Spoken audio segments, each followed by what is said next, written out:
السلام عليكم ورحمة الله وبركاته. احتفلت ليلة الأحد 25 جوان الفنانة التونسية نهار حيم بحفل خطوبتها، وقد نشرت صورا تجمعها مع خطيبها وعائلتها وولدها بالتبني الفنان محسن الرايس، وعلقت: الحمد لله الذي بنعمته تتم الصالحات.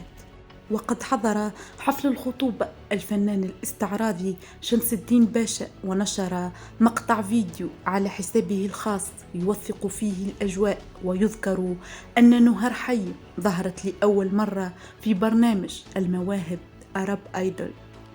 وإلى هنا أترككم أصدقائي وأصدقاء القناة في رعاية الله وحفظه، وأستودعكم الله الذي لا تضيع ودائعه، وإلى اللقاء في فيديو آخر إن شاء الله.